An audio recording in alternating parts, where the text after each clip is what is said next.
Boa tarde.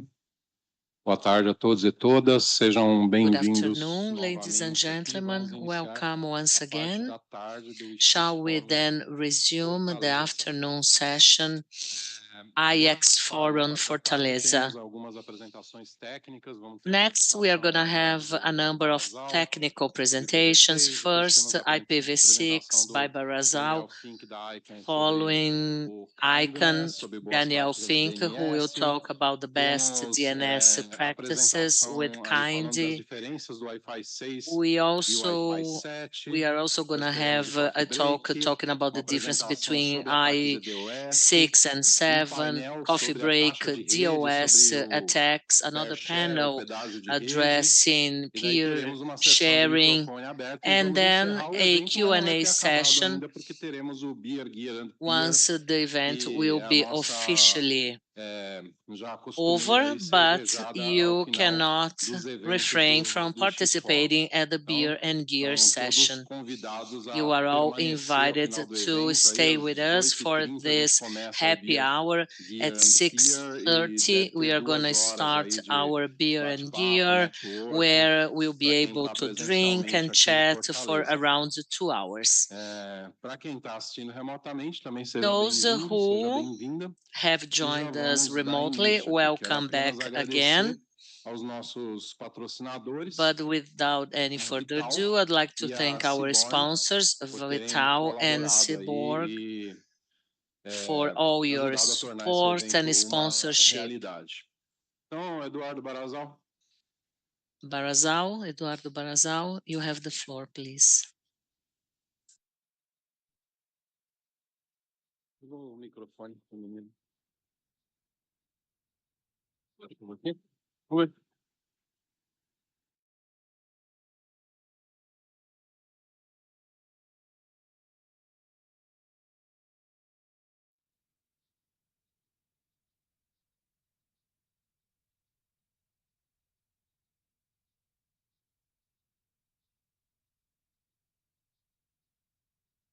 Boa tarde a todos. Eu vou falar pouquinho aí sobre o caminho para as redes só IPv6. Então, como você pode migrar sua rede para IPv6? Best way to migrate your network to IPv6? Falar pouquinho da história, né? A little bit about our background. IPv4 emerged in 83 and IPv6 only in 1994. It was well known that during this period of IPv4, IPv4 would no longer be able to give a continuity to the internet we have today. Internet was growing and we would be totally running out of more connections. Some additional techniques were applied to allow some additional life to IPv4. But for quite a while, IPv4 and IPv6 was under some development, and IPv4 was still broadly used until it was drained out in 2011. As of 2011 to 2023 and 4, we had a total regional drain out of IPv4. Those which give away IPv4 addresses would no longer be able to do it as they were running short in their storage. And there are many regions without IPv4 addresses, and IPv6 was necessary to overcome such a shortage. We estimate to have around 45% of global IPv6 use worldwide speaking. And in Brazil, we had surpassed 50%. How about this 50% rate? It is more used than IPv4 in Brazil. There is IPv6 is the most frequently used protocol in Brazil, but IPv4 is still used by many others to allow productivity with all equipments. And where are we heading to? Over this chart, our IPv6 adoption growth dates back from 2011 when we were really running short of storage for IPv4.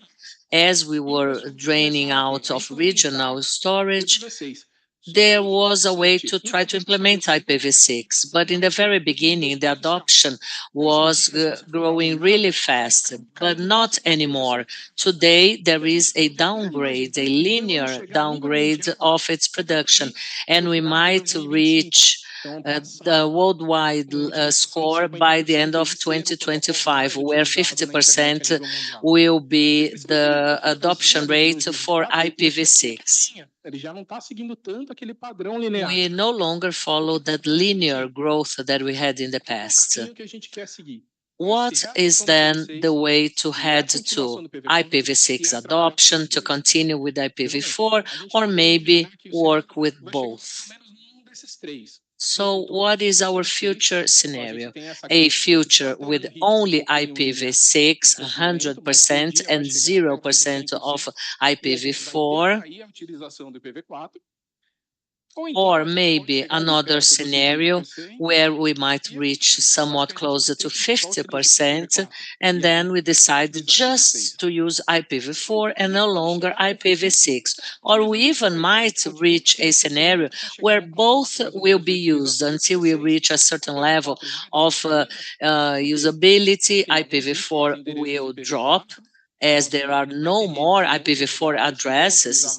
Networks somewhere else will go for IPv6 instead, and other IPv6 networks that will be just using translation techniques, as IPv4 was no more available. And what to expect? What are we looking forward? Networks, they are migrating to double stack. In Brazil, as I've just told you, adoption is greater than 50%. But if you have a device with both 4 and 5, how can your equipment manage both protocols? They will follow IX, which is a name resolution. As most of our search, they are based on a name. If you want to navigate or search for a certain website, they search for the DNS system converted to IPv4 or IPv6, which will allow you to access your desirable content. So it starts with a name resolution where we go after IPv4 or IPv6, but we tend to prefer IPv6 with a faster connection. IPv6 starts searching first, followed by IPv4, as the Olympic Games, you start IPv6 faster, and then you have a fast speed with IPv4, allowing a faster connection. That's exactly how machines work nowadays. But let's now take into account those two scenarios. Could we work with both forever? Well, devices will run with both, routers as well. Providers, they need also to operate with both.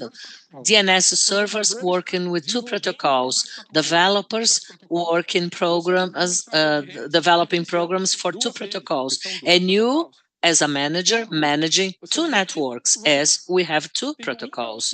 So it doesn't sound as a good idea, as you are going to have higher costs for this sort of use, because it will impact devices, softwares, hardwares that will need to work with both protocols. After IPv6, you work with double stack IPv4, but your salary does not increase at all. The same applies here. We are paying higher costs with much more work to operate with two. Why? It does not sound as a good idea again.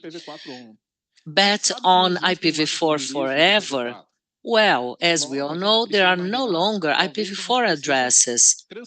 Then we might need to switch IPv4 addresses which are not under use to others that could make a better use of that. But such a transference will cost, or we might need to buy equipments to expand our still available IPv4 throughout a CGNet, which is a translator that translates high size packages with a cost added to it. We also have an additional cost for logs storage, as we have to translate all the stored information to be able to identify device. So we have cost over cost. And also we have the offer and demand. There are companies that will be able to afford all these additional costs. But how about you, a small to medium size provider? Are you able to afford all these additional costs added to IPv4? As Milton said before, large carriers, they are already working on IPv6, but there is a deficiency for small and medium-sized providers, whereas the large ones, they are doing fine as they bet on IPv4 only. Okay, they can afford. How about you? Maybe then you have to add that cost to your end user, and the end price will be much higher then. And how about IPv6 for good?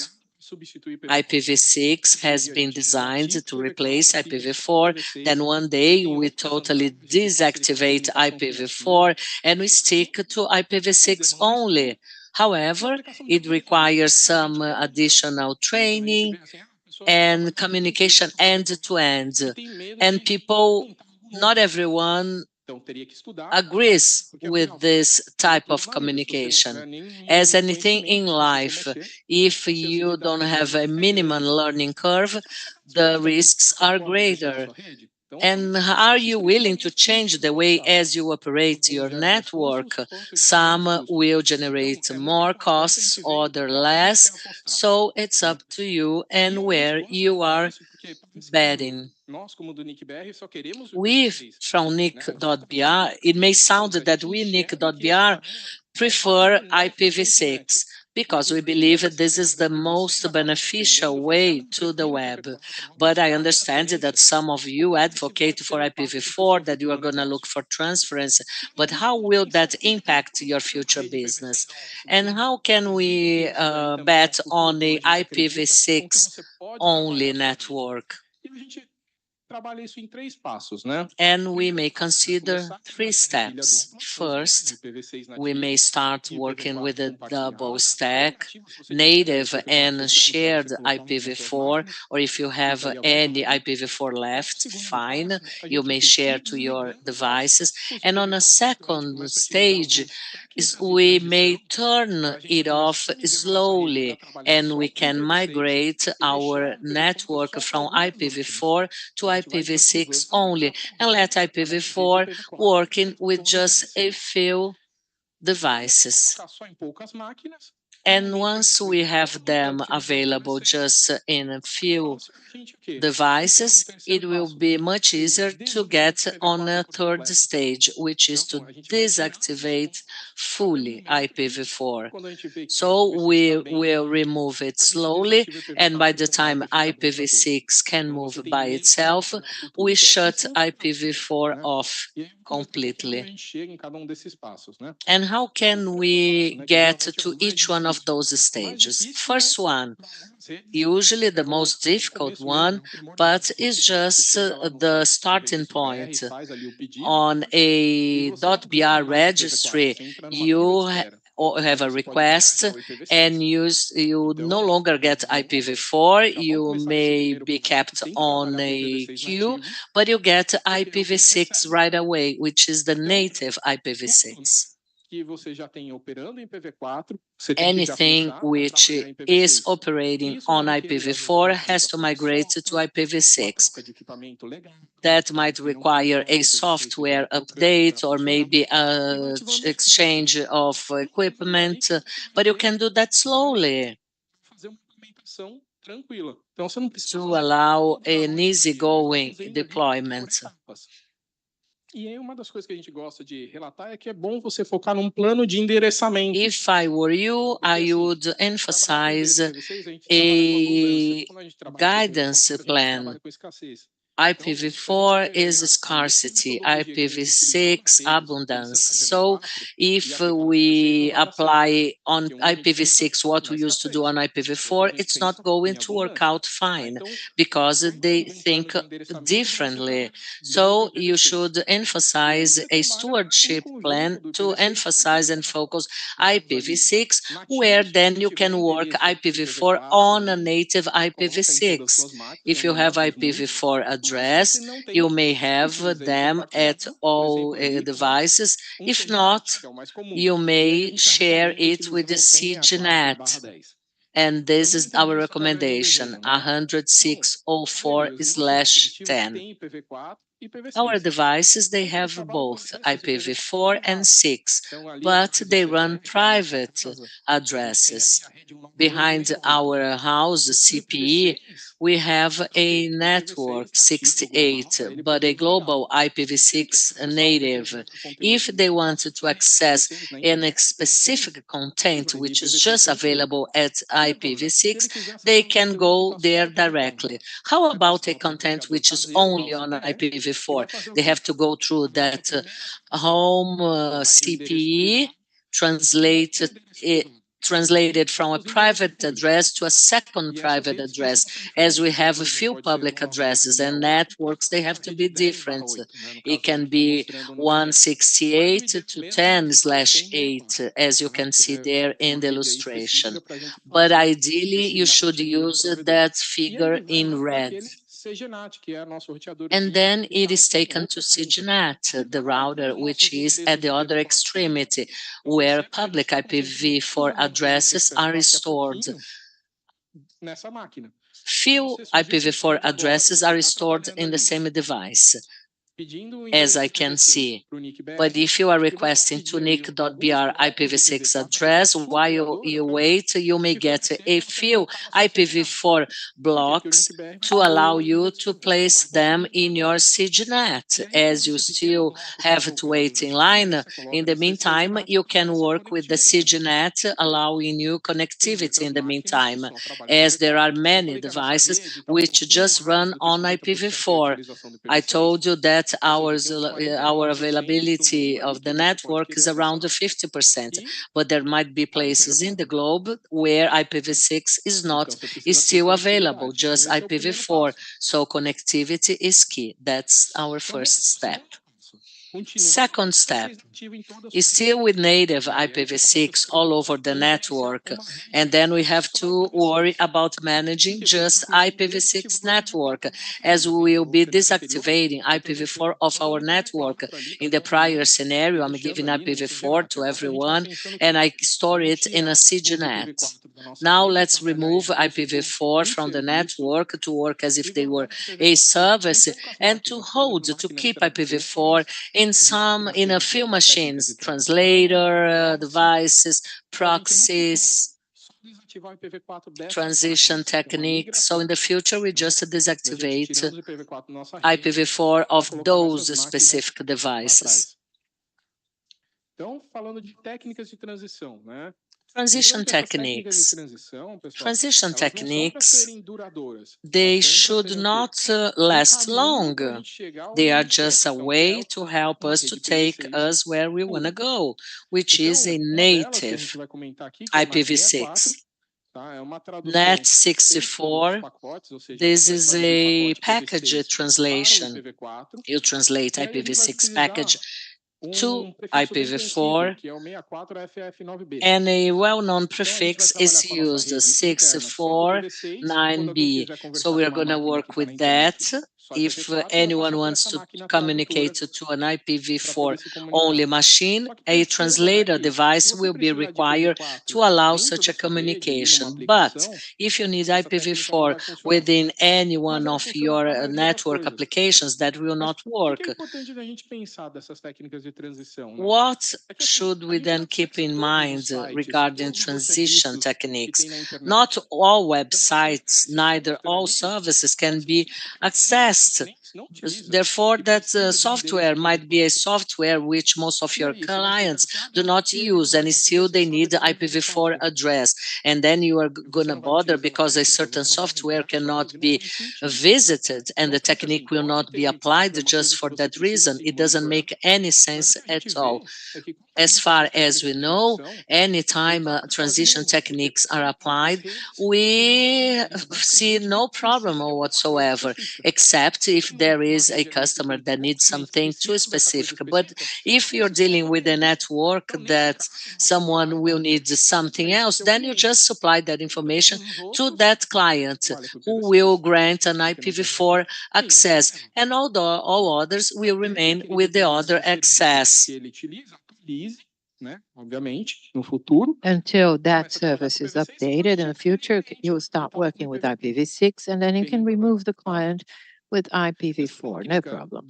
This technique of NAT64 requires DNS 64. Just like our working with DNS to tell our client a little lie, pretending they are navigating or surfing on IPv6, but they're actually on IPv4. It will be clear with the drawing. So we have the IPv6 customer.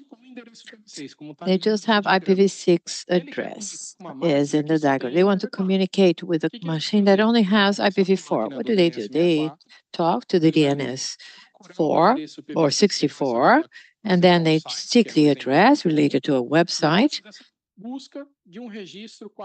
.com, and then they seek the record. So they go through DNSs, authoritative DNSs. They see there is no IPv6 address related to the example.com, only IPv4. They get to 100, 0, 113, 1.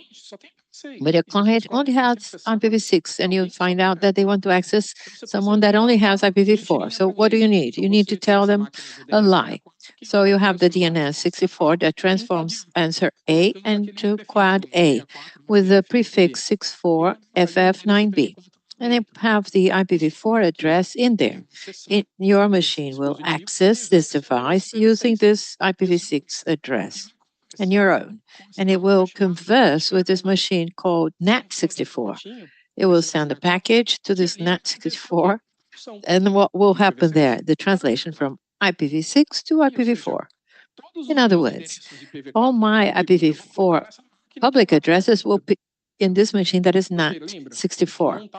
Remember, I have to make a package on the other side that will surf the web that needs a public IPv4 address. I'll take the IPv4 address within the destination IPv6 that is in there, but I need to put it at the source, the IPv4 public address to get what? The answer or the reply. I set up a package, the table, at NAT64. I send it to IPv4 server that will answer to my machine NAT64, and then we make a new translation to IPv6 in there. Notice that within our network, everything is IPv6. Where is IPv4? Only at the NAT64. The third step, what do? We disable NAT64. Why? Because IPv6 is already up and running. So we're getting ready to this kind of scenario. Another transition technique is 464XLAT. We can use double translation, thinking that devices require a IPv4 address, even if it's private. It will be clear with the drawing that I'm going to show on the next slide. So we have our network with a mobile computer with IPv4 private address. We're going to translate at CLAT and PLAT from IPv4 to IPv6. It will run in our internal network only on IPv6 to get to the PLAT and translate again from IPv6 to IPv4. The dual translation leaves our client, goes to CLAT, translates from IPv4 to IPv6, transits to PLAT, and then it translates again from IPv4 to IPv6. Where are the public addresses on IPv-LAT? So we disable IPv-LAT. We're not using it internally, only the private ones. I'm going to be brief here. We have training courses on this if you want to understand better about these mechanisms. So we wanted to sort of pave some ways for you. We can explain with tutorials. If you go into our website, you can find tutorials to see how these setups work. The other techniques are SID and SID-DC. I've shown you connections leaving our network and receiving a response or a reply. What if I want to get a direct in-transit connection? It doesn't work because our translator will not be able to send or someone to send it at the seat and DC. We have some machines that require to be seen by the internet for communication, and they must have IPv4 address. But we're not going to put them in the machines because we want to put in a single machine that in the future will be disabled. So we're going to put in this machine. So, the SIT or DC for data center. How does it work? In a simplified way, you have the machine, our translator, our network is all IPv6 only. Somebody from outside wants to access it from the IPv4 world. It will converse with our translator machine. There will be a mapping one-to-one for some machines. And for those machines, we will look at this table and see when you get to this address, actually it wants to converse with this machine. And then we set up our package in IPv6. We're translating from IPv4 to IPv6. And then we have the return from IPv6 to IPv4. So those are techniques that we are removing IPv4 from our network. In the future, for example, we can disable this machine that is in the middle, but it works with mapping, different from the others. It's a lighter type of translation. Another possibility is to have a reverse proxy. So we have our IPv4 network. You want to access content at the data center, and then you access this proxy in IPv4, and then it seeks the content to you in IPv6 and returns the IPv4 package. So it's not a translator, it's a proxy. It seeks and searches information for you and sends it to you in another protocol. You only converse or communicate with this IPv4 machine. So you have your package stopped at the proxy. It searches the content for you, all in IPv6 because it has IPv6, and it returns to you a new package in IPv4. So those are techniques for us to have step 2. Look that we are saving our IPv4 addresses in a single machine. For us to get to the third step, to disable IPv4, this machine is a translator, the proxy server, so that we can keep only IPv6. Nothing changes. See, that is going to be easy. Second step, you as a network manager, you or admin, you manage an IPv6 machine and a machine with IPv4. Your work will be reduced until you disable the IPv4 machine and you only have the management of IPv6. Speaking of some success cases, it's easier for us to comment.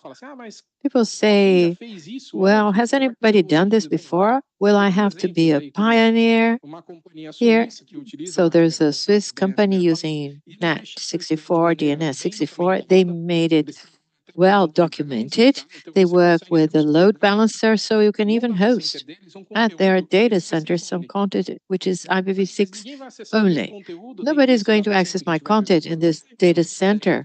Sure, they will use a translating technique that they have. They access your content, but it's a curious thing that they do. If you host at their data center, your content, IPv6 only, it has a price. If you need IPv4 because you want to have IPv4, it's more expensive.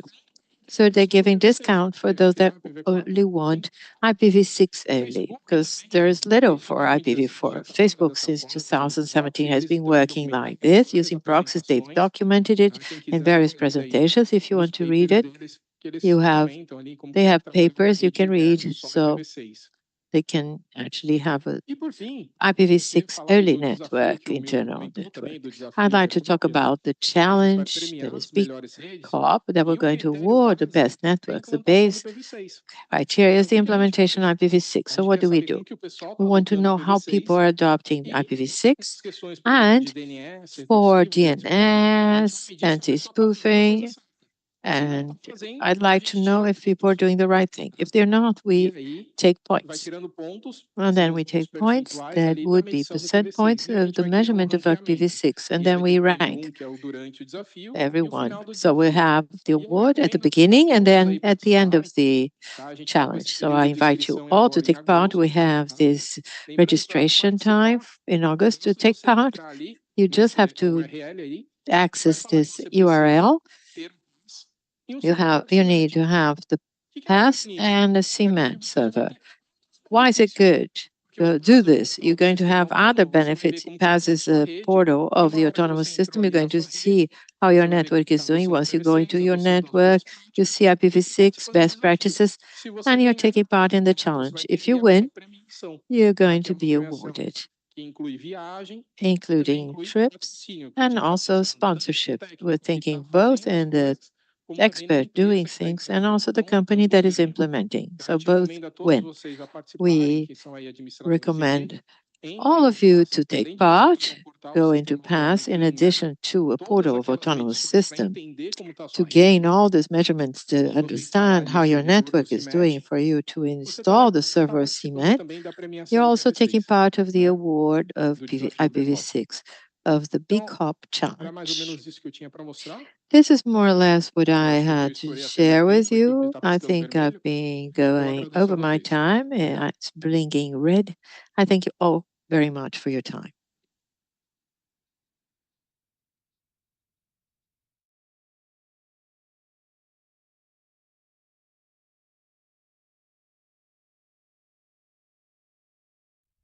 Obrigado, Eduardo. Thank you, Eduardo. I'd like to invite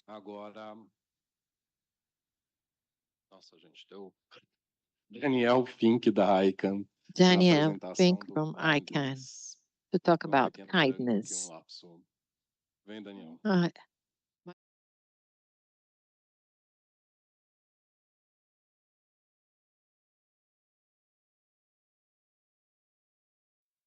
Oi, pessoal, boa tarde. Moreiras, obrigado pela kind introduction. Hi, everyone. And Moreira, thanks for the kind introduction. Good afternoon. How are you doing? Obrigado ao Ceptro pela oportunidade de estar Thanks aqui. for the opportunity of being here to talk to you about kindness. My name is Daniel. I work at ICANN. Actually, I'm the only ICANN employee in Brazil. I'm very lonely. So what I like most is to have interactions, messages from friends, operators, and carriers. You're very welcome. So I'd like to especially thank Gilberto. Where are you, Gilberto? Are you there? Gilberto, thank you. Pay tribute to Gilberto because he's been our great ambassador of kindness at all events throughout Brazil. Thank you, Gilberto. He always talks about this, and he talked about it this morning and at the events as well. So I thank you from the bottom of my heart for sharing this message. But before we go into kindness, I'd like to give you some more details on what Gilberto explains. I'd like to talk about ICANN. You must know it. ICANN is the incorporation of the internet for numbers and names. Our idea is to keep the DNS operational. We have some responsibilities, but we have many others to keep DNS working. It is because of you, the registries, Registro.br, and other carriers. So this is a database globally distributed. and some hierarchical levels. For ICANN, we have the task of taking care of the root zone of DNS.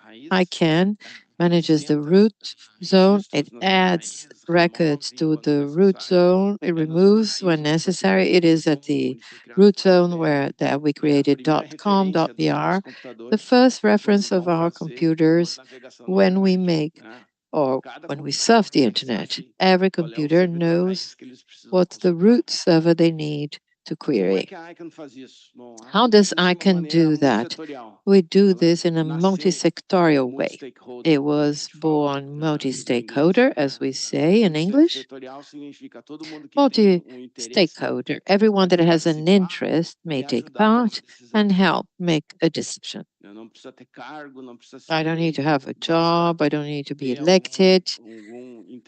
You just need to have an interest, willingness to help or report some kind of problem that you want to resolve. At ICANN, we have a group of providers specific to here, providers or carriers on DNS. So it's called ISPCP. It's interesting for you to follow this group. Many times there's important announcements for all carriers that we announce at these events. But sometimes what is cool to take part at this event, not only ICANN, but other governance, it's that we can see what's going to happen in the future. Some topics are being discussed now. They will have results in 5, 10 years' time. The deadline for the Seattle meeting in March next year, you can apply by the 18th of August, okay? So count on me. You're all welcome to apply and help retribute what you already gain from the internet to the community. To take part at an international group is very nice. I at least feel that. Let's talk a bit about kindness. I'd like to tell you about it. It's a program that has been around for a couple of years, sharing best operational practices of DNS. So, what has been created? Why has kindness been created? What is behind it? The DNS, as you know, is one of the oldest protocols of the internet, filled with problems from the beginning, problems that have been resolved, vulnerabilities, developments, improvement of performance.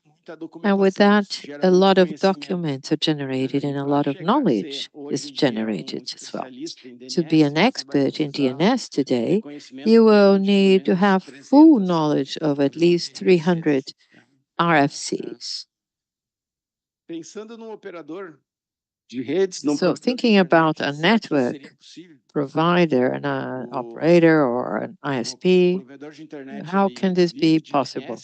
The ISP lives DNS? No, it does not live without DNS, but it doesn't live of DNS. You do not have the obligation of knowing 2,000 text pages to have a good, competent DNS operation.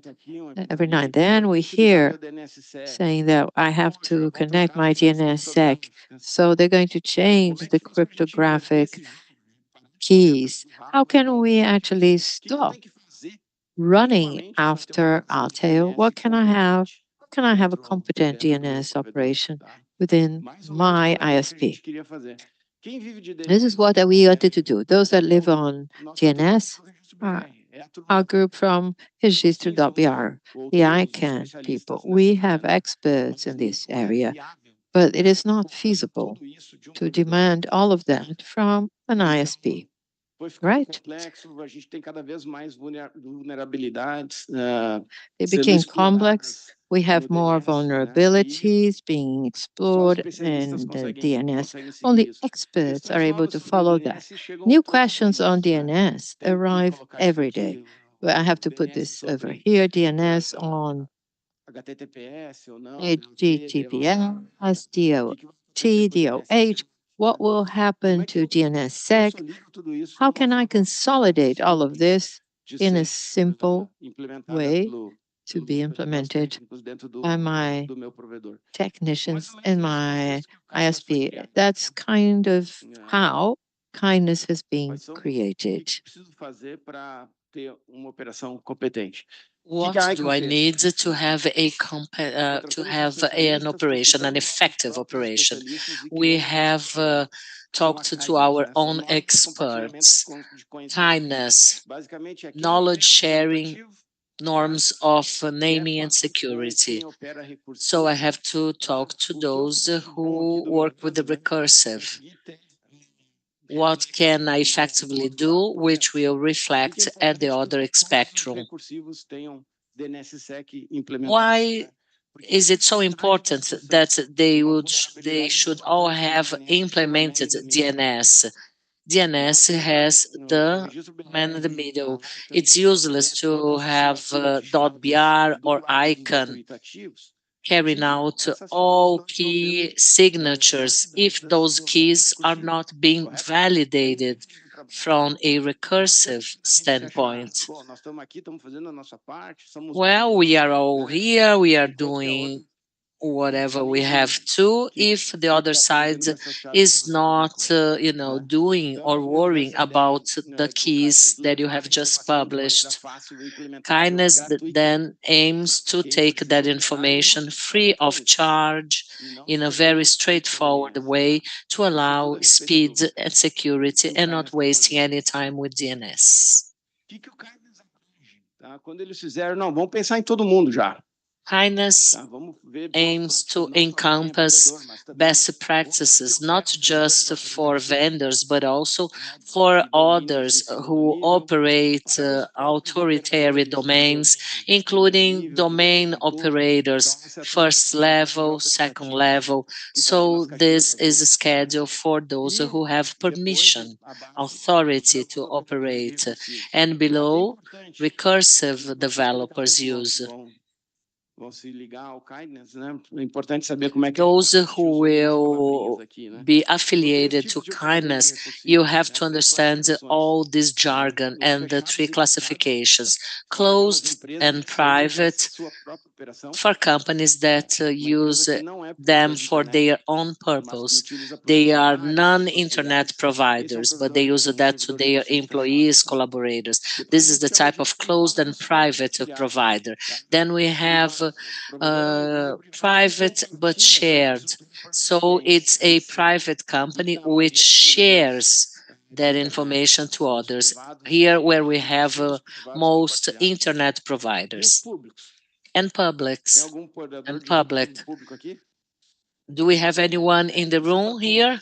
No, just a few have access to this kind of recursive DNS public operator, which requires a giant matrix. And kindness also allow best practices and good structures for all categories. Here we have a set of kindness best practices for one of their families, private recursive operators.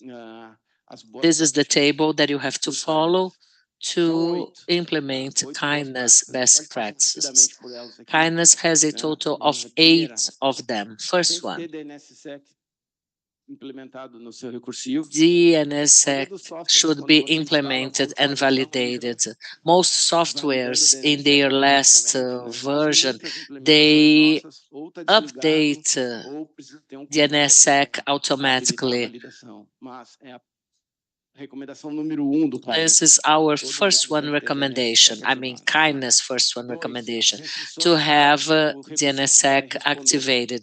2, all instructions for the response of the queries, not let it open. 3, minimize the queue name. Queue name is a configuration where the recursive operator will talk privately. Here we can also set our customer base privacy. Most systems, they have that by default, but you have to double check if that is being a feature which is on. Servers and authoritarian recursive names, they should not be in the same server. They should only be executed in different infrastructures. Recursive just for clients and provider. The name talks by itself. You have to keep it open to the whole web. 5, 2 different servers, primary and secondary. We all need to have 2, at least with different softwares, preferably. 6, to monitor servers, monitor infrastructure. So use your monitoring softwares, charts, latency. Do I have fast access to the root server? We never let a DNS server alone. 7 is optional. If you'd like to improve privacy requests and to turn data capability, fine. Number 8, software diversity. This is another way to protect from vulnerabilities. Is there an additional cost for that? Probably not. If so, very, very low. But the kindness, it's a way to generate. It's not a new consultancy, but it's a way to share information and to say, yes, it's very likely that you can implement yourself safely with no further concern. There are some other recommendations for those that operate recursive and some other categories, but let me just emphasize a clear perspective about kindness. It's not so complicated, come on. There are some ways as you can participate at kindness. You may implement it and see if everything is fine, but there are some other incentives that the kindness program offers. Acknowledgement by kindness to providers who'd like to be acknowledged. How can you participate? From a self-assessment to be able to find the documentations. Kindness.org, in its first screen, you have a self-assessment tab where a number of questions are asked and you may answer according to your current DNS operation. These questions will drive into a report about some additional considerations. This report is anonymous. We do not keep that information. You may download the PDF later on and use it within your provider to talk to other peers about future actions. And together with the report, you will get a manual with some preferences and how to better implement each one of the kindness requests within the report. Daniel, não foi tão difícil assim. A gente queria.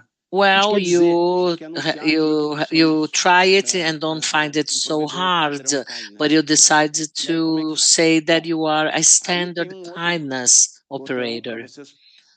If you desire so, there is another tab which takes you to participate, and a human process will start now. It's no longer automated, but more human interaction. You will talk to kindness technicians and icons technicians. Sometimes I'm there as well. I give a help. So fill out the form, get in touch, say your name, to whom you work for, and that you are willing to participate at kindness. Submit it and wait. And email like that will be sent to you as a reply. Thank you for your interest in kindness. I need to get some additional technical information on how you are implementing this and that. Then they're going to ask under which category of operator you'd like to join. Would you like to be a recursive, closed operator, shared operator? Then you may say, no, I am a net provider and I share my content. And then the second question, how are you implementing the DNS operation practices associated with them? And then they are expecting you to write a report with some evidences, like this is a test which proves that I have DNSSEC. There is a flag AD. Take a print screen and copy and paste in the reply email. Each one of the practices should come with some sort of evidence or explanation. This is exactly what we are waiting from providers who are willing to be acknowledged by our system kindness. Sometimes we are satisfied with the answers and we congratulate and acknowledge the operator to be part of kindness. If not, if we still need further information, we will ask for that. And if you succeed, you get this nice badge where you may have stamped on your page. And also your name will be listed on our list of acknowledged operators. Obstacles on the way. English is not our preferable native language. So we are, and sometimes information is not as complete as we would like. So I ask for your help. If you could be kind enough to send us your kindness report, I'll be more than happy to help you with the writing in English. Just, get in touch with me, and together we can write a nice report in English to be submitted to our kindness peers who will, evaluate the report for a final appraisal. And to close, once again, here you find our website information, and this is my email address. Brazilian providers were highly acknowledged by kindness so far. So congratulations to those of you. We might have some who were certified here in this room, and we hope we can have more people being certified by kindness. Thank you.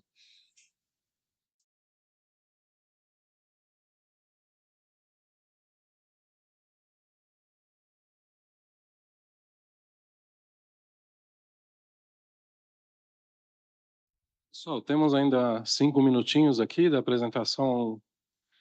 Vocês querem fazer alguma pergunta sobre o kindness? Alguém tem alguma questão? Não? Quem de vocês já implementa? Who has already implemented? No one? Okay. Então as perguntas virão no próximo. So questions will come later, I guess. If there are no further questions, let's keep going. Apresentação é do Luiz Pupin. Our next talk is by Wi-Fi 6 Luis, who will address Wi-Fi 6 versus Wi-Fi 7. let's, try to see if we learn something more about those Wi-Fis. Hello, everyone. Good afternoon.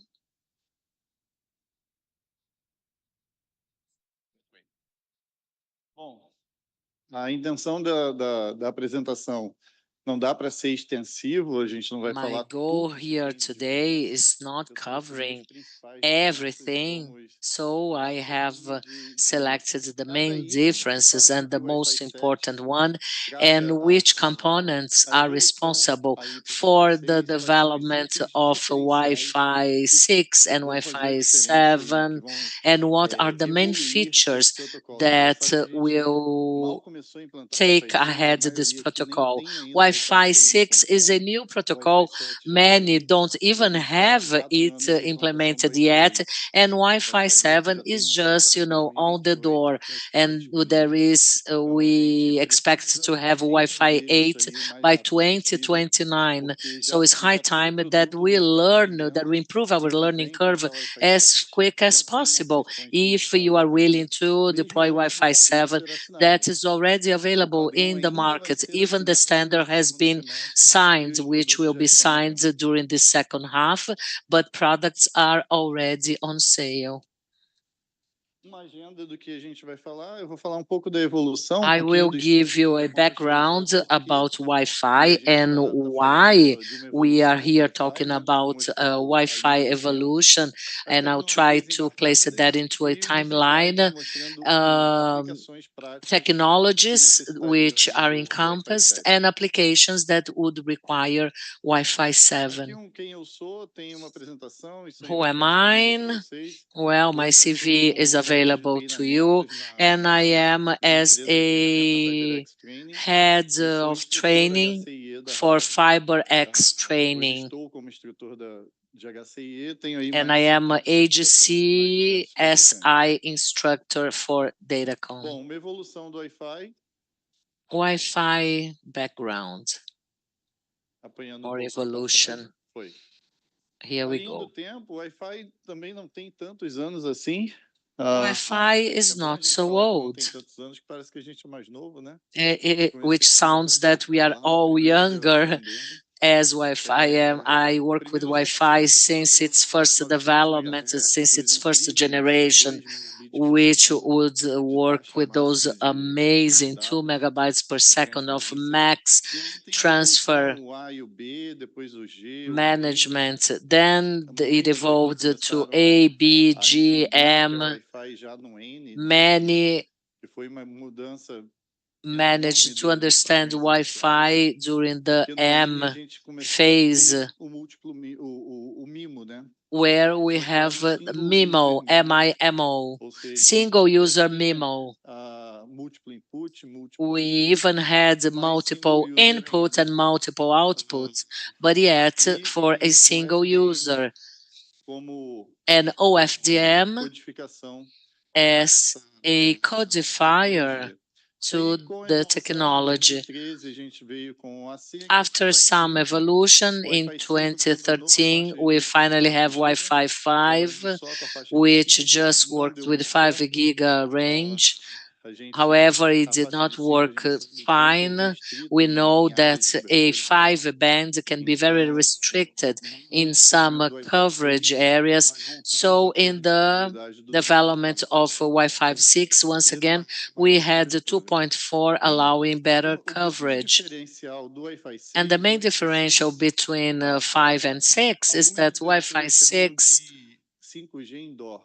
is a type of indoor 5G, as Wi-Fi 6 has many of the 5G technologies embedded into their Wi-Fi, such as the multiple MIMO, double uplink, BSS color, TWT for energy optimization. Some of the technologies that we have at 5G technology were embedded into Wi-Fi 6, but yet Wi-Fi 6 cannot get any closer to the 5G latency. We are going to see in a while that with Wi-Fi 6, I still have 10 milliseconds of latency in the airway.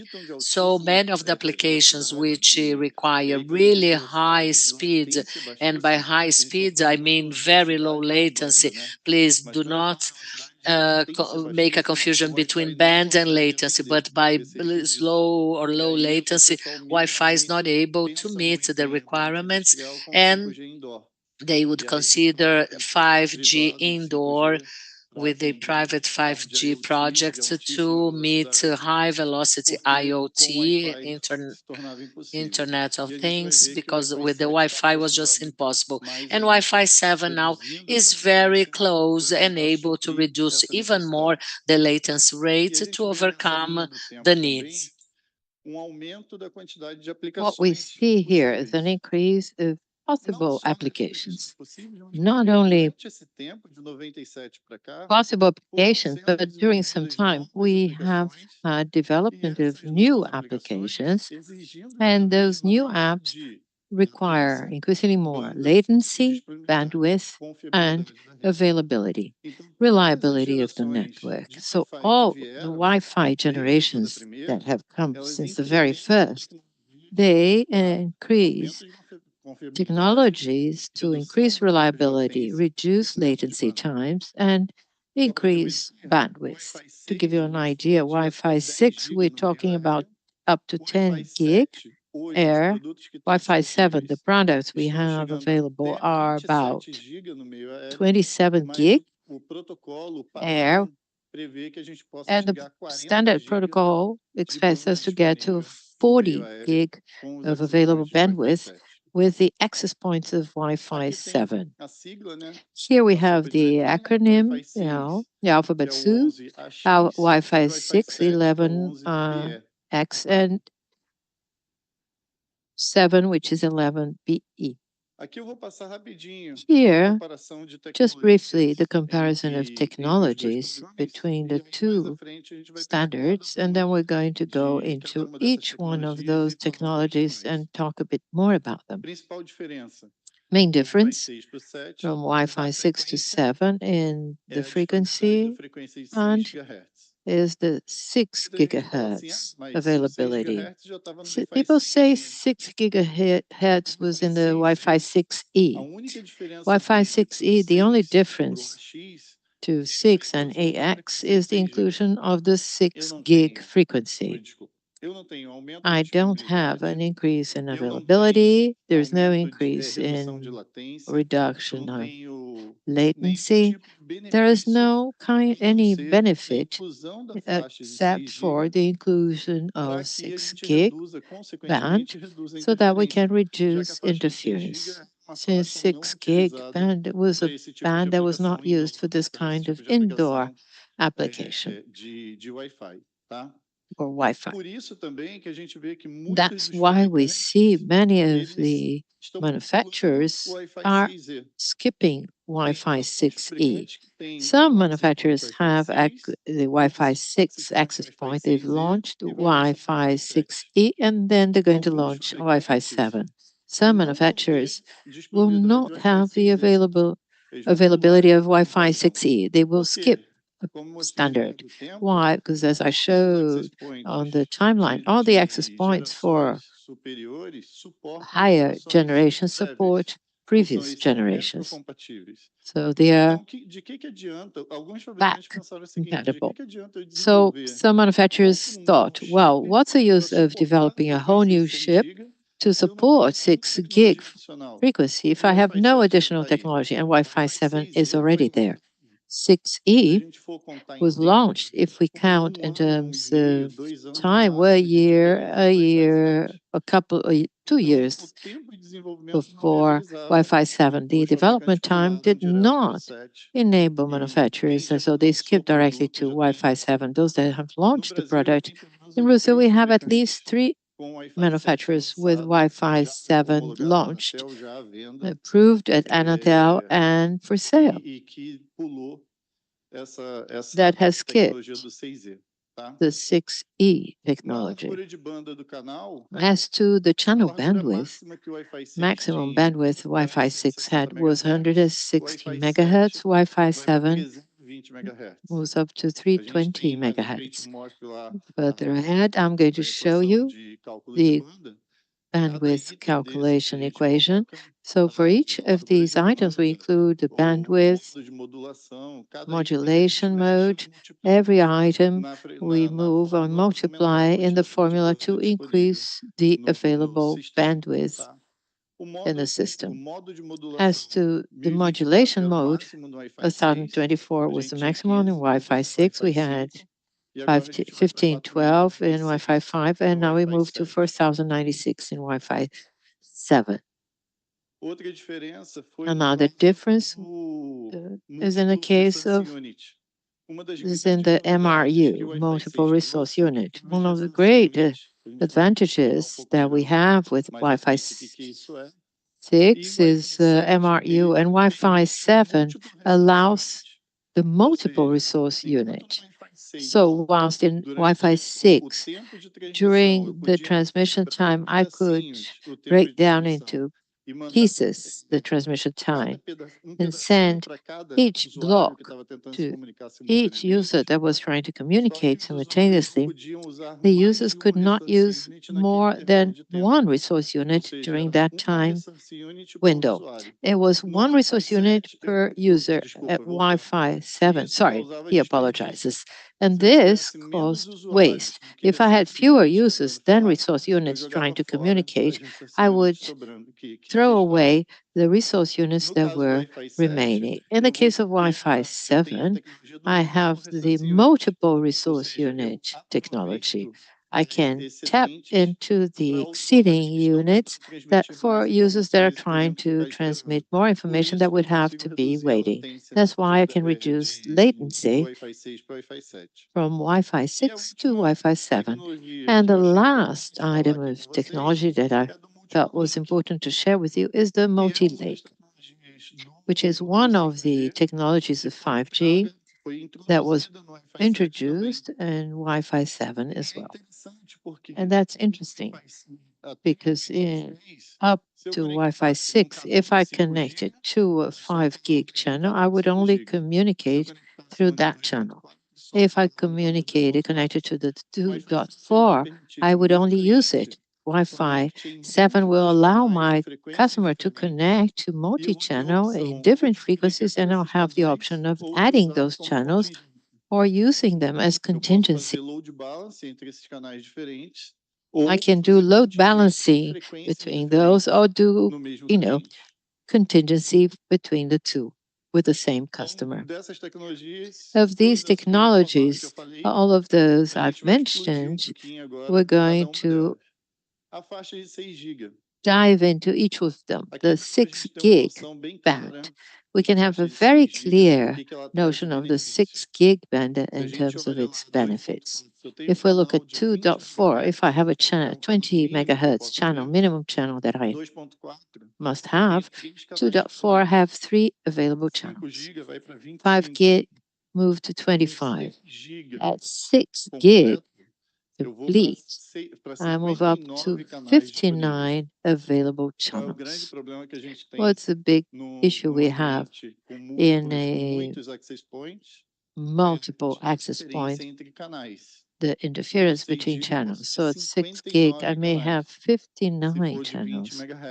If they are 20 megahertz, very short or narrow channels. In Brazil, we'll have a serious problem because initially Brazil had adopted the international standard of releasing the complete 6 gig band from 6,995 to 725. We have public consultation open at Anatel to 7,125 actually.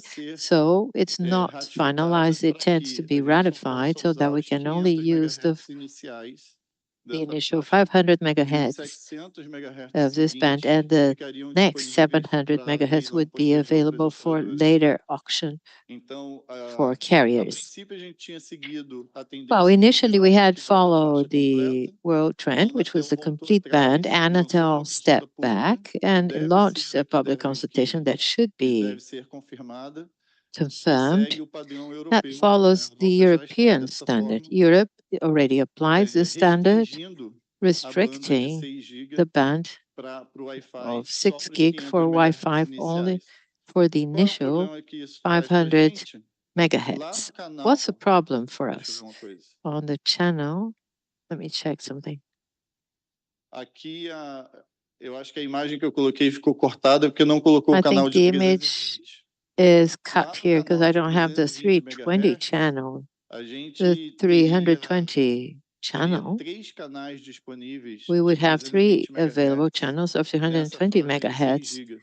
in this Com 6 essa gig determinação da Anatel, a gente band. só vai With ter um this canal Anatel disponível. determination, we're only going to Então, have a one faixa available channel. o canal de The 320 MHz vai ser 320 bem channel prejudicado will be caso isso very venha a much se confirmar, impacted if tá? this is confirmed. Quando que eu usaria um canal de When would I 320? use the 320 Se a minha megahertz aplicação channel? exige uma taxa de If my transferência application absurda, requires an se eu absurd tô com um transfer sistema que rate, if exige I have a altíssimas system that taxas de requires very transferência, high transfer altíssima rates, capacidade de transferência, eu very high precisaria usar um transfer canal maior, capacity, I would need tá? to use a A higher gente pode channel. questionar que isso não é a May realidade da maioria dos question and sistemas, say this is not the mas reality of most é systems, uma but característica que vai it is impactar a feature na that nossa will operação impact aqui our em operations relação a here alguns outros regarding países.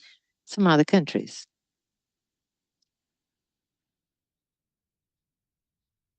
Aqui o canal de 320, Here is a ele mostra lá no 320 Wi-Fi 7 megahertz channel. It toda a shows on disponibilidade de Wi-Fi 7 canais que a all gente the channel availability pode ter, a we may comparação have, aí do the N até o comparison B from e a N fórmula. to Por que BE, and the formula. canal Why de 320? the Porque o 320 tamanho channel? do canal Because the size ele of the channel uma das variáveis que a is gente one of the utiliza para variables we calcular a banda. use to Então a calculate gente the fala band. que o So Wi-Fi we say 7 that ele vai Wi-Fi chegar 7 até 40 says GB. it's going to Ele get vai to up chegar to até 40 40 gig. GB It will se get eu to tiver um 40 número máximo gig if I have de a maximum number spatial of streams, se eu spatial tiver streams, 4096 if I de have the codificação, se eu 4093 of tiver coding, if I have o número de a subcargas number computadoras completo, ou seja, eu of preciso ter tudo carriers that ideal is para conseguir complete, I chegar must até have os 40 everything that GB, is ideal que to get seria to o the mundo 40 ideal do gig. Wi-Fi That would 7. be the Se ideal vocês world forem olhar of os Wi-Fi access 7. points hoje If you de look at Wi-Fi the 7 access points disponíveis, today eles of estão usando Wi-Fi no 7 máximo that are 8 por available, 8 they're do MIMO, using 8 de 9 most input e 8 de 9 output. by the 8 by Com 8 8 por 8, eu chego a input and output 227 GB. of MIMO. Por And then que I que get to hoje a gente não está 27 conseguindo gig. ainda Why chegar are aos we not 40 able to teóricos get do to Wi-Fi the 7? theoretical Porque 40 eu of tenho um Wi-Fi problema 7? sério de Because we have a energia. serious Hoje, energy o problem. fornecimento de energia do Today, PoE é energy de 90 supply of watts. PoE É is o 90 máximo que eu watt. consigo hoje So no that's the PoE, maximum I can são get 90 on watts. E PoE aí, se eu coloco that mais are 90 antenas, eu watts. estou If I add ultrapassando esse limite de antennas, I will energia. be Então, exceeding a this energy expectativa é de que limit.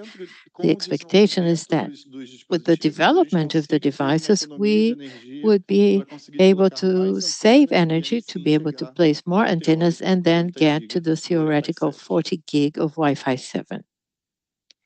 O 4096 QAM, The eu até coloquei 4096 aqui QAM, nesse canto I put o here in this corner 4096 the para mostrar que 4096 to show o that padrão o símbolo, the né, symbol, o padrão de codificação he apologizes, the de coding 4096 ele standards é of muito 4096 densamente is very distribuído. densely E por distributed. que isso acontece? O que And isso provoca? why, or Qualquer what does this interferência que eu cause? sofra Any kind of no meio interference I suffer in vai the fazer com means, que eu perca in the media, will informação, lead me vai to fazer com que eu lose perca a information qualidade da and comunicação. quality of communication.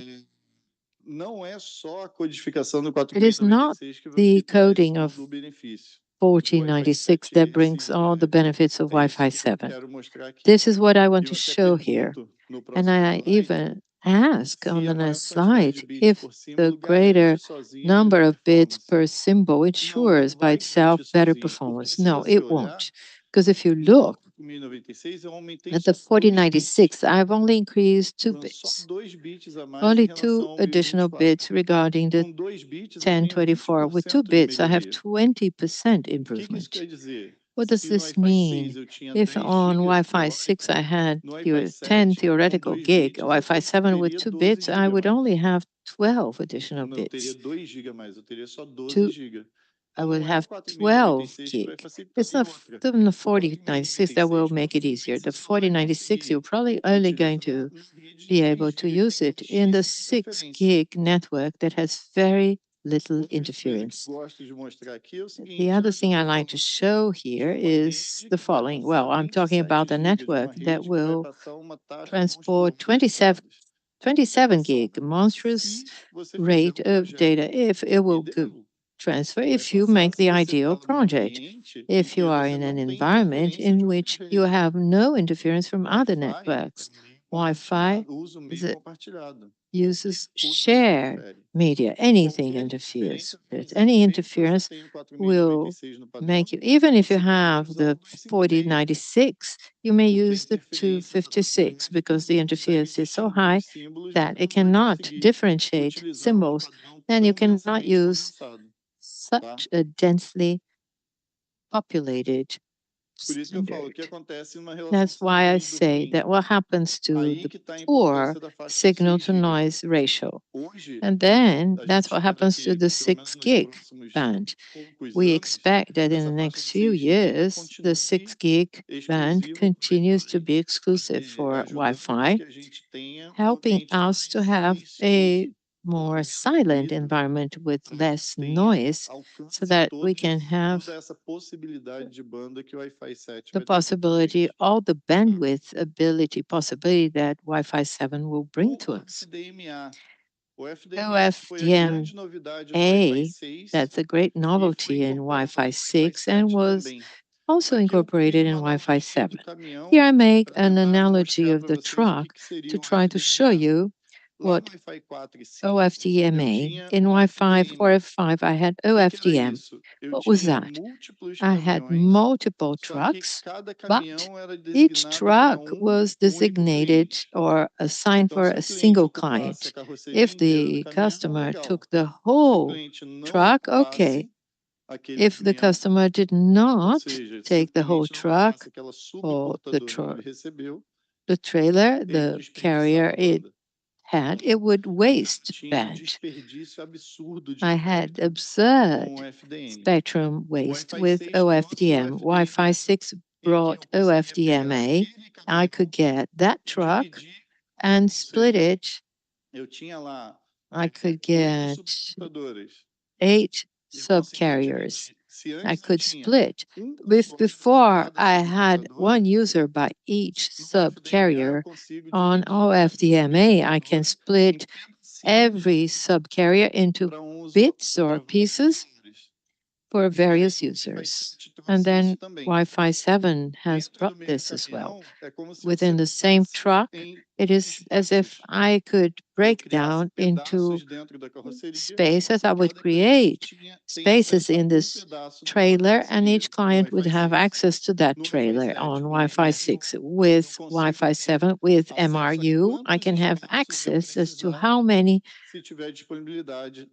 pieces I need if I have availability for various customers.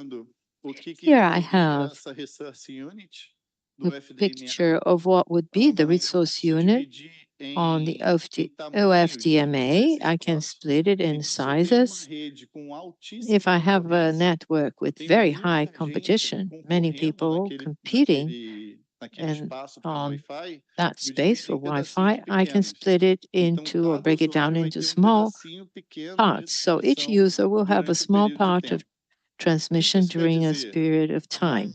What does it mean? In Wi-Fi 6, I had the carrier of 160 meg. With a 160 meg carrier transmitting minimum information per user, I could have 74 simultaneous users. And then you can tell me, well, I've read in access points of Wi-Fi 6 saying the standard supports 1024, and you're telling me for each carrier, I can only have 74. So there's 74 per time interval. I may have 1024 simultaneous users, but actually for every time interval transmitting maximum 74 if I have 160 meg of bandwidth. What does it do? If I have an environment with 1,024 customers competing, I have to make other customers wait for the next time interval to be able to transmit. That increases latency. So well, if I have a very competing environment, I increase latency very much for customers that are trying to transmit, and I reduce the bit rate in which they can transmit by time interval, okay? So on Wi-Fi 7 with 320 bandwidth, this goes up to 148. This is why we say Wi-Fi 7 supports much more density of people than Wi-Fi 6. Wi-Fi 6 had already been a breakthrough in environments of stadiums, of events and concert halls, and Wi-Fi 7 will allow us to provide much more quality than the previous one. And Wi-Fi 7, the trend is that this further improves because of the resource units. Multiple MRU. Each user may use just one time slot at Wi-Fi 6. Não dá o laser, mas ali no Wi-Fi 6, você vê que tem Wi-Fi 6, there are several white squares which were wasted. In each one of the lines, we have a user factor, and in each column, a time interval. So you can see 3 blank squares, even though I have more users to transmit with more bits. Wi-Fi 7, conversely, I can get those bits that would be waiting for multiple users, and then I will deliver more than one receiver unit for transmission. That allows a better transfer distribution and also decreases latency rate. And one of the last technologies is multi-link, where at Wi-Fi 6, each users connect to their range of preference, and they cannot connect to more than 2. In the other one, Wi-Fi 7, you can have users connected on the 3 frequency ranges, and then he can decide for what sort of approach, load balance or redundancy. As to redundancy, you may configure it to send 2 bits for the same frequency range. If there is any loss on the way, they can grab from another frequency range, and then they can rebuild the package to avoid a retransmission of the same very package. Applications: office use, education, and high density areas. 80 users, 80 competing users to 120 competing users. From 80 competitors to 120 for office setting, education, and high density. Competitors transmitting simultaneously in the same time interval, in that same microsecond of transmission, which doesn't mean that I cannot have more than 120. I can, but there will be a delay. Plant quality inspection. It's gonna go from 10 gigabytes per to 30. This in areas which will require a very high transfer rate. And for manufacturing control, low latency. Wi-Fi 5, I had 20 milliseconds. Wi-Fi 6 went down to 10. And Wi-Fi 7 allows 5 milliseconds of latency.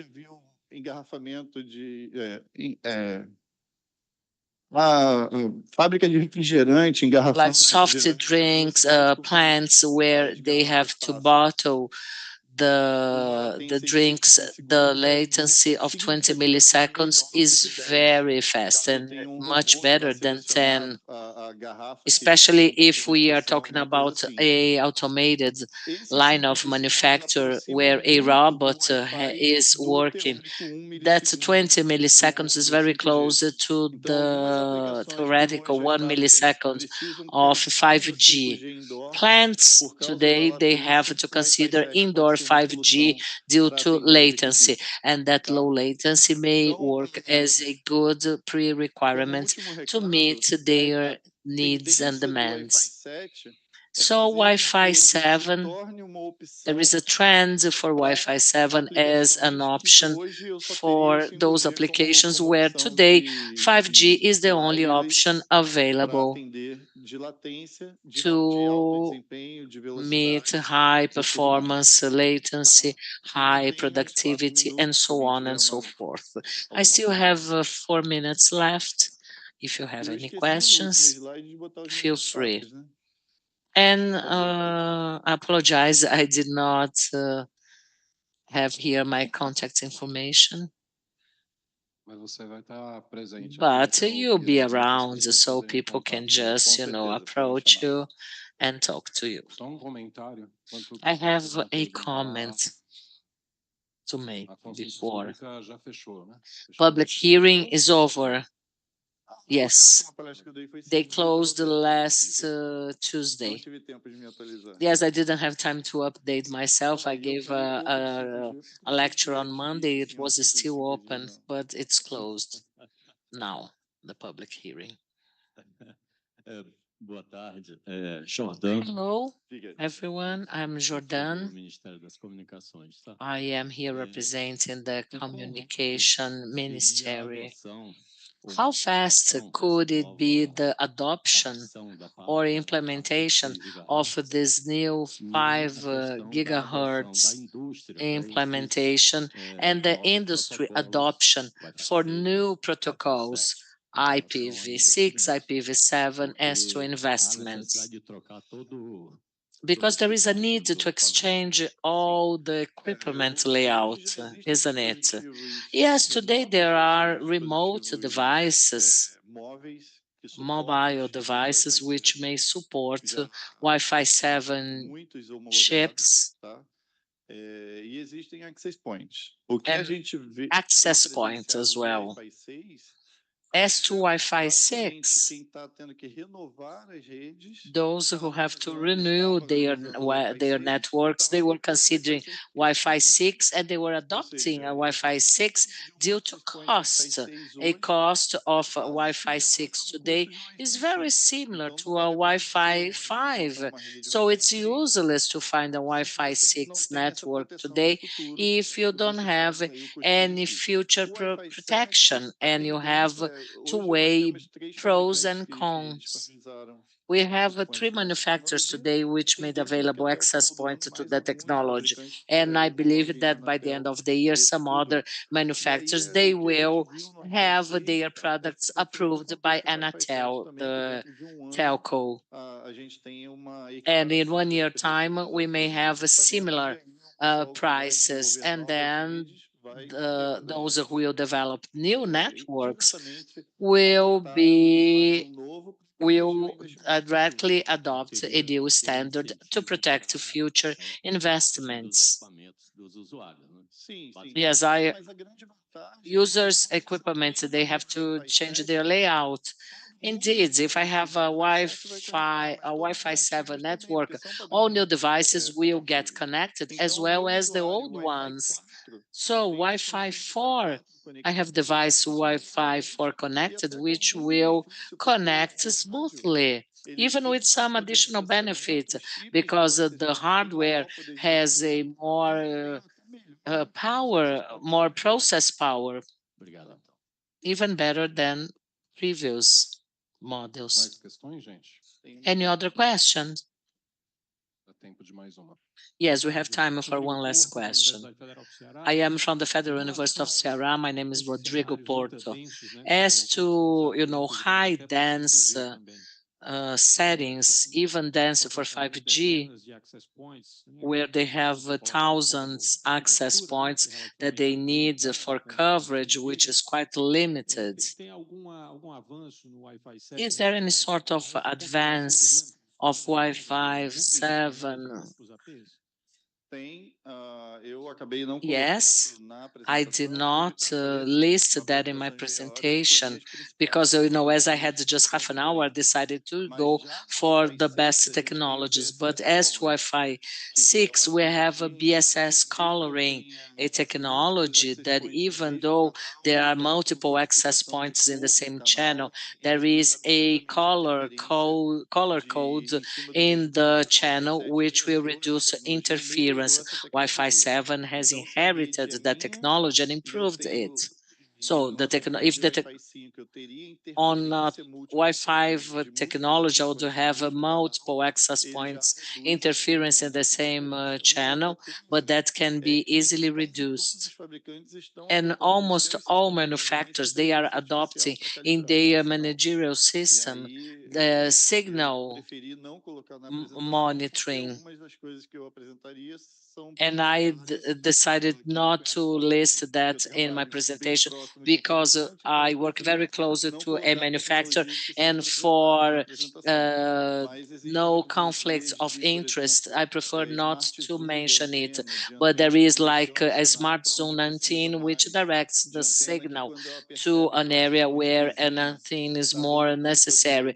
If the neighbor is working fine, they reduce the coverage area. If they perceive that the neighbor went down, then they increase the coverage range also to cover the neighbor connectivity. So there are different technologies, each one goes for one or another, and AI for calibrate the initial image.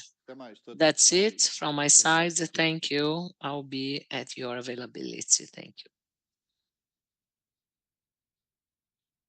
Bom, gente, nós vamos agora para o nosso break. Now it's time for coffee break for those who are here in the room. And if you are participating remotely, the streaming link is still the same one. It might keep running with some sort of video or something, and in half an hour at 4 o'clock sharp, we are gonna get back with fair share and other very interesting topics. So enjoy your coffee and see you soon. Thank you.